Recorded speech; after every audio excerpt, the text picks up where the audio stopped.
चक्का जाम आंदोलन चालू झालेलं आहे। आपल्या नेत्याचे हात बळकट करायला सर्वांनी आपण चला तिथे शेवटी जाता जाता एकच सांगतो, जय जवान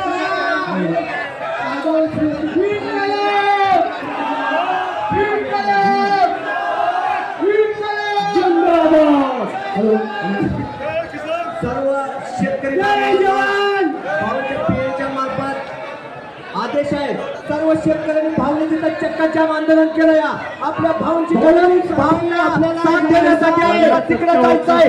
तर सर्व शेतकऱ्याच्या तंद्या भांड पोराने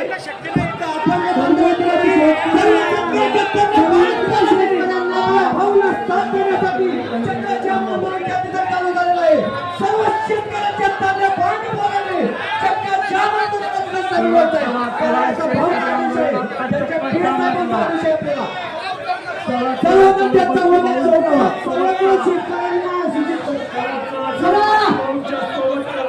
बुट्टीवारी झांकी है, मुख्यमंत्री का बंगला अभी बाकी है। चला अभी शाहीद चला सोबत चला, चक्का जाम करायला सोबत चला। ज्या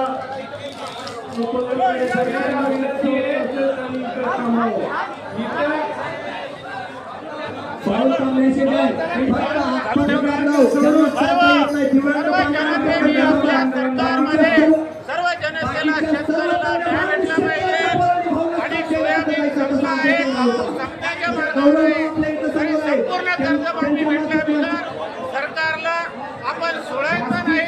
तरी बंधूजी कडू यांच्या नेतृत्वामध्ये संपूर्ण जनतेने एकाग्रतेने एकाग्रता करावी आणि विदर्भाच्या जनतेने एकत्र होऊन आपण आज बच्चूजीच्या पाठीशी राहिलं पाहिजे आणि संपूर्ण जनतेने आपला हक्क मिळवला पाहिजे आणि संपूर्ण पूर्ण सातबारा झाला पाहिजे। त्यासाठी संपूर्ण जनतेने एकत्र झालं पाहिजे। मी वणी विधानसभा विदर्भाच्या जनतेच्या वतीने खूप खूप विनंती करतो, सर्वांनी एकत्र राहावं। जय महाराष्ट्र, जय हिंद। पाऊल इथं येणार नाही असा आदेश आहे। तरी शेतकऱ्याच्या सर्व तरुण पोरांनी महाराष्ट्रात आलेल्या सर्व जणांनी हाकेच्या अंतरावर 5 मिनिटाचाही रस्ता नाही त्या ठिकाणी चक्का जाम आंदोलन चालू झालेलं आहे।